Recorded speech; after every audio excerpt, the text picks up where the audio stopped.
72% of black people say in the UK say they're unlikely to get the COVID-19 vaccine. From my very small anecdotal sort of survey I've done on my social media, it came out that a large majority of black people that I follow and who follow me on social media, and obviously the ones that took part, because not everybody took part, and a large majority of those people were also unlikely to take this vaccine. So today on the I'm Not an Expert podcast, I'll be attempting to get somewhat of an understanding as to why this is the case. So a survey was done of roughly, I think the sample size was about 12,000 people.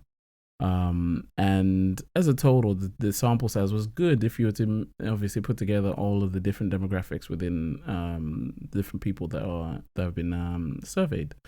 So uptake of the vaccine as a whole within the UK, based on this particular survey of 12,000 people, about 82% of people are likely to take the vaccine. And it's only when you break it down to the different races that you see a significant difference. And those differences, obviously black people, 72% unlikely to take it, which makes a very small percentage of people that are willing to actually have this vaccine done. If you look at the Bangladeshi/Pakistani population, that's looking at 42% unlikely to have it, which isn't nearly as high as 72. Now, if you were to sort of compare that to sort of like their white counterparts within obviously British society, likelihood to actually have the vaccine is sitting at 85%, which means about 15% unlikelihood to have it, compared to the 72% within the black community, and obviously the 42.3% within the Pakistani/Bangladeshi population. This was actually supposed to be episode 4 of the podcast, but last minute changes meant that I had to, I felt like I felt more inspired to talk about what I spoke about in episode 4. But obviously this is something that's quite significant, considering the black population and like the ethnic minorities within the UK are the ones that are sort of at the forefront of if you look at the case rates and the deaths in terms of per capita, they seem to be suffering more from COVID. And you would think that obviously you would think we would be at the forefront of obviously willingness to have this vaccine. But yeah, that's what we're going to be talking about today. Again, I'm not a virologist or any epidemiologist or any of that kind of stuff. So a lot of my take on this is going to be based on obviously my experiences and what I know, and how I feel about it. But before we get there, we've got the usual cup of Joe. Nah, Joe is coffee, isn't it? Yeah, I think Joe is coffee. We got a tea, a good old traditional tea, with some lemon inside, and that's today's drink. Anyway, so what I want to talk about is obviously I'm not an anti-vaxxer, so I don't really know where the anti-vax sort of sentiment comes from, where the ideas come from, what inspires it. I would very much appreciate a conversation with one of these anti-vaxxers. So maybe one of these podcasts, if I can find one, I'll bring him on, or her, and I'll speak to them, and see obviously if they can help me understand exactly what this anti-vax stuff is all about. If you give me 2 seconds, I just wanted to, because actually, if talking about men and women, turns out that women are more unlikely to have the COVID-19 vaccine than men. This came up at, let me just open it up. Vaccine hesitancy between the sexes. So women were looking at 21% unlikely to have it, and men at 14.7%, which is interesting because I always thought that the whole anti-vax thing was I don't know, I just thought it was a male thing, but clearly, based on these numbers, it's not quite. I mean, the difference isn't that great, but it's still a difference. And turns out women are more anti-vax than men. Interesting. But yeah, I just wanted to cover that. So the thing that I mean, I sort of get why black people I don't want to say all black people, because obviously I'm black and I don't think like that. So black people in these terms, in terms of the numbers, 72% are black people. And I think that goes back to what I touched on in episode 3, which is there is a distrust or mistrust. Don't know which one. Yeah, a mistrust of authority. And you may argue that obviously it's not necessarily authority, it's the scientific community that are coming up with these vaccines to obviously help people come out of, to help us all get out of this mess that we're in with COVID. But you have to understand that this is part of an establishment. And if you go back in history, this establishment has always it hasn't been one that looked out for black people's well-being. It didn't put them at the forefront of society. So obviously now there's a deep-seated mistrust of these sort of authority figures, because if you go back in history, these are the same people that, well, not the same people, but the same positions that would have been looking at black people a different way a few years ago, not too long ago. And I think we're in a position of transitioning from sort of, I say forgetting the old ways, but not necessarily forgetting what happened in the past, but just learning and moving on from it and understanding. And I think there hasn't been a full understanding of obviously things aren't the way they used to be. And it's a hard one to it's a hard pill to swallow for me. Again, because I don't know.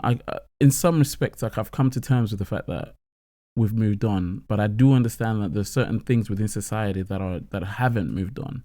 Like we spoke about police and the judicial system, and how that obviously negatively or is biased against let's say young black men with the stop and search.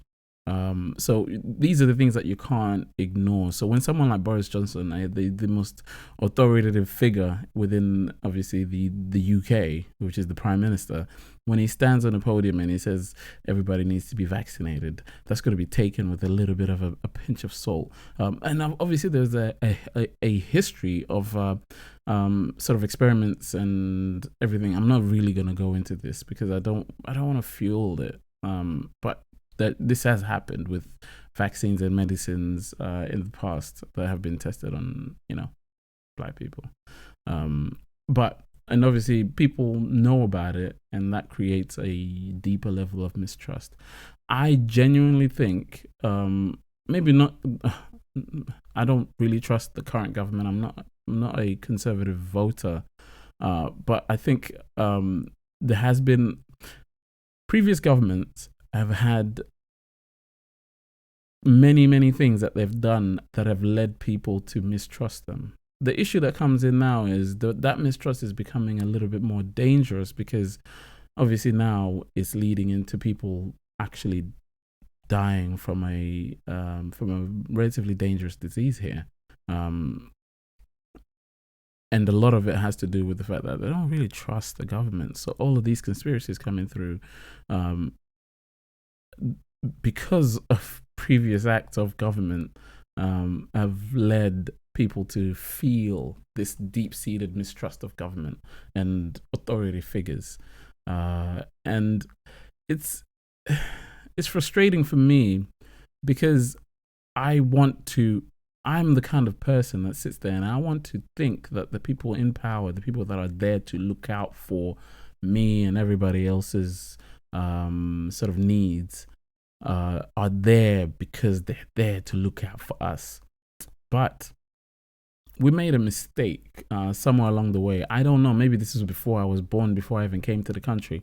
We made a mistake of marrying corporations with politicians and politics. And I think the moment we did that, the moment corporations had the ability to influence politicians and politics, I think the whole system kind of was heavily tainted, which leads it to be very, very mistrusted. But I mean, even to I don't 100% trust the government, because I don't believe the government, the people that are in government, are there for me most of the time. I think my personal feeling is they're there for big corporations out there that have funded their fucking their campaigns all the way through. And like I said, we messed up the system by allowing sort of lobbying groups to get into the system and taint it even further. Lobbying is a very interesting concept. You say lobbying, but really, if I was to say I want to lobby fucking my MP, some people will look at that as bribery. It's very interesting, because I look at it as you shouldn't, as a public citizen, whether you have the money and the capacity to reach these individuals or not, you shouldn't be able to. Man. You should never be able to. You shouldn't be able to get in touch with these people and take them out for dinner and talk to them and try and persuade them to push through certain things that will benefit you and your business and make you more money, or whatever it is that you may want. You shouldn't have that. You shouldn't have access to them. But through lobbying groups, and we've allowed it. We've said it's okay for these people with all this money to be able to access these individuals and lobby them. Lobby. I say bribe, but lobby them into doing their bidding. But yeah, that's my take. We've killed the system, basically. As for the vaccine, I say, obviously, I believe skepticism is a beautiful thing, but it has to be controlled. It has to be a healthy level of skepticism. I think where we lose ourselves is when we doubt everything and anything, like fully, without any evidence. Skepticism is great. Go find the evidence if you can, and it has to be, please, it has to be reputable evidence. You can't just say I've Googled, I've gone on YouTube, and I watched somebody talk about it in a podcast or something like that, and something just ain't right. I don't think that's enough. We live in a world right now. I think a lot of people have a lot of time within the COVID confines. They're in their house, locked away, on whatever, Google or whatever, really researching, looking into all these interesting things, and they may lead them into a deep rabbit hole that they are never saved, they never come back from, or it's very difficult to come back from. But I'm going to attempt to find somebody to have a real conversation with over this about, because I would love to understand, because I understand this anti-vax thing isn't new. It's not a new thing. It's been going on for a while, which obviously has led to the resurgence of a lot of diseases that we'd eliminated.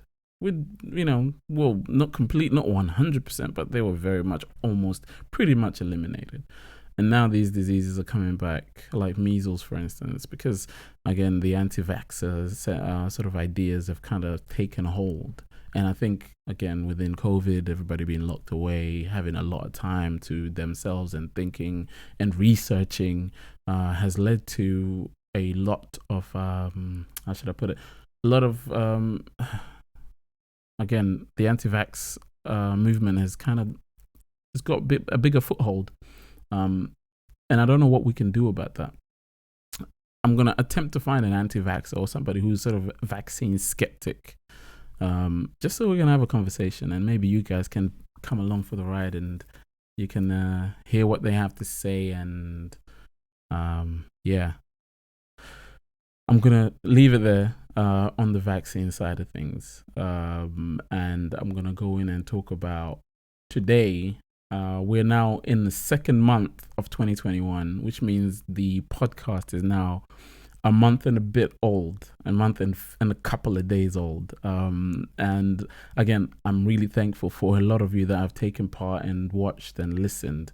I don't think I could thank you enough. We have another month ahead of us, and I'm going to try and bring some really interesting sort of content for you. I've got some ideas that I'm playing with. It's just about bringing it to fruition and kind of planning and bringing it to you guys. But I'm hoping the next few episodes are going to be super, super, super interesting for you. And again, thank you very much for listening, watching, and everything, sharing, liking, everybody that's subscribed on YouTube, everybody that has been downloading the podcast for the life. I posted on Instagram the other day. We had, I believe it was like 18 downloads for the month of January. And I never expected that. So I'm grateful for everybody that's actually taking time to listen and watch and actually engage with me. Don't forget that I enjoy the engagement. So if you feel like there's something you want to add, don't worry. Just message me, talk to me, ask me questions, tell me what I'm doing wrong, tell me what I'm going right, I guess. But I mainly want to hear where I'm going wrong, and because those are really the places I need to improve. But yeah, thank you very much for listening and watching so far. I'm going to call it quits there, and I'll see you guys in episode... Oh, wow, this is episode 5, so we're going to be episode 6 next time. Again, thank you for watching. Thank you for listening. Don't forget to like, comment, subscribe, and download if it's just the audio podcast. But yeah, thank you very much, and I'll see you guys in the very next one. Peace out.